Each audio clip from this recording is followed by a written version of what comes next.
quand même beaucoup.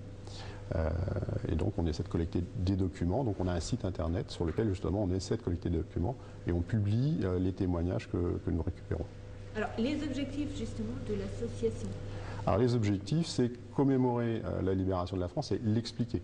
On ne peut pas comprendre l'explosion de joie des Français à ce moment-là si on n'a pas compris ce qui s'est passé avant et quel était leur état d'esprit. Parce qu'aujourd'hui, notre problème, c'est qu'on regarde l'histoire en sachant comment elle s'est déroulée. Alors que les Français ne l'ont pas vécu du tout comme ça. Et donc il faut l'expliquer, pour ceux que ça intéresse bien sûr, il faut l'expliquer pour qu'elle soit compréhensible. Donc c'est une exposition qui a vocation à circuler dans les mairies ou dans les collèges, puisque au programme de 3e, c'est cette période. Alors est-ce que c'est une exposition qui voyage, hein? Ah ben, elle voyage, elle va voyager, puisqu'on va partir pour le 15 août en Normandie. Donc oui, elle va voyager. Est-ce qu'elle a déjà voyagé? Non, non, elle était restée en local. On avait fait une exposition à Écharcon lors des Journées du patrimoine il y a 2 ans. C'était tout. D'accord. Dans cette exposition, je suppose, on peut dire que combien d'objets de collection vous avez? Est-ce que c'est quantifiable déjà? Ah, oui, c'est quantifiable. Il faudrait faire le calcul. Il y a sûrement quelques centaines d'objets qui sont disponibles et on en présente une partie simplement. D'accord. Tous, bien sûr, considérant relatifs à cette période? Là, c'est strictement la déclaration de guerre en septembre 1939 jusqu'à juillet 40, la fin de la Troisième République. D'accord. Mais c'est un début de collection, ça, non?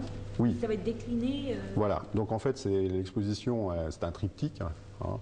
Donc là, on est sur la première partie de l'exposition. On est sur 1940, les Français à drôle de guerre.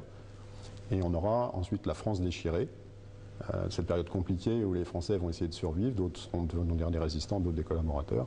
Puis ensuite, le troisième morceau qui sera la libération, qui est l'objet vraiment de notre association.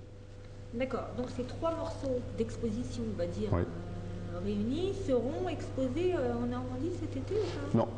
Ce sera juste la première partie? C'est la première partie. L'idée, c'est toujours pareil, de faire d'abord une année le premier, une deuxième année la deuxième, troisième la troisième. D'accord. En fait, vous travaillez actuellement sur quoi? Sur la France déchirée. Voilà. Sur la deuxième. Alors, quelle est la difficulté aujourd'hui que vous avez concernant cette troisième partie? Parce que je vois qu'il y a beaucoup, vous avez récupéré quand même pas mal de documents. La troisième partie est la plus facile. La libération est la partie la plus facile, parce que c'est ce qu'on collectionnait avant finalement de se réunir en association. Donc là, on a beaucoup de choses. Et puis, c'est un milieu très vivant de reconstitueurs. Donc, on a beaucoup de matériel qui sont des copies d'époque qui permettent de rendre les choses, pour le coup, extrêmement visuelles pour tout un chacun, puisqu'on peut être en uniforme, on a tout le matériel. En revanche, on a moins de documents écrits finalement sur cette période qu'on en a précédemment. D'accord. En fait, c'est un travail d'enquête aussi que vous faites? C'est tout à fait, oui, enquête, recherche historique. En fait, on essaie toujours de vérifier nos sources, de les recroiser pour vraiment comprendre le fond, au moins de donner un éclairage le plus complet possible. Donc on essaie de remettre la complexité des événements en lumière. Ok. Est-ce que vous voulez rajouter quelque chose d'autre? C'est un petit sujet, hein, donc on ne peut pas tout dire, c'est pas possible. On verra au fur et à mesure si vraiment j'ai une question supplémentaire à vous poser. D'accord. D'accord? Ouais. Bah, si je vais rajouter quelque chose, que cette exposition, bien, elle parle de ce qui se passe sur finalement la communauté de communes du Val d'Essonne.